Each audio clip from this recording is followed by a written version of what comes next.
Big Boss Malayalam season 4ന്റെ title win ചെയ്തത് നടിയും നർത്തകിയുമെല്ലാമായ ദിൽഷ പ്രസന്നനായിരുന്നു. ഡോക്ടർ റോബിനുമായി ചേർന്ന് ലവ് ട്രാക്ക് സ്ട്രാറ്റജി വർക്കൗട്ട് ചെയ്തുകൊണ്ടും റോബിനെ പുറത്തായപ്പോൾ അദ്ദേഹത്തിന്റെ ആവശ്യപ്രകാരം ആരാധകർ വോട്ട് ചെയ്തുകൊണ്ടും മാത്രമാണ് ദിൽഷയ്ക്ക് ആ സീസണിൽ കപ്പ് ഉയർത്താൻ കഴിഞ്ഞു എന്ന ആരോപണം അന്നേ ഉയർന്നിരുന്നു. ബിഗ് ബോസിൽ വരും മുമ്പ് ഡി4 ഡാൻസ് വേദികളും ചില സീരിയലുകളും അഡ്വഞ്ചർ റിയാലിറ്റി ഷോയിലുമാണ് ദിൽഷ പ്രേക്ഷകർ കണ്ടിട്ടുള്ളത്. 4ാം സീസൺ തുടങ്ങിയപ്പോൾ ദിൽഷയെക്കുറിച്ച് പ്രേക്ഷകർക്ക് ഒരു പ്രതീക്ഷയും ഉണ്ടായിരുന്നില്ല. എന്നാൽ പതിയെ പതിയെ ദിൽഷ അതെല്ലാം തിരുത്തിക്കുറിക്കുകയും ചെയ്തു.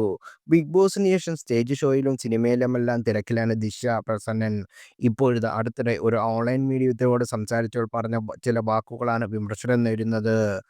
ബിഗ് ബോസ് മലയാളം സീസൺ 7 കാണാറുണ്ടോ എന്ന് ചോദിച്ചപ്പോൾ ഇല്ലെന്ന് ദിൽഷ മറുപടി പറഞ്ഞതാണ് വിമർശനത്തിന് കാരണമായത്.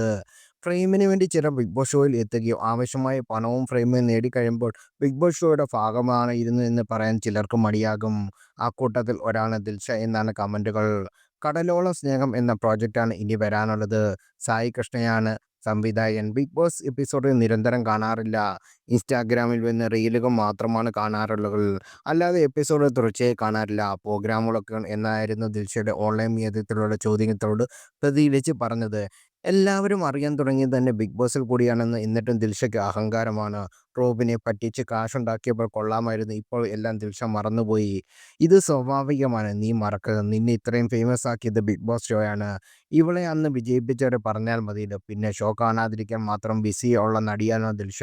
സംസാരത്തിൽ നിന്ന് ദിൽഷയ്ക്ക് ബിഗ് ബോസിനുള്ള പുച്ഛമാനം പോലെ തോന്നുന്നു. വന്ന വഴി മറക്കുന്നവൾ.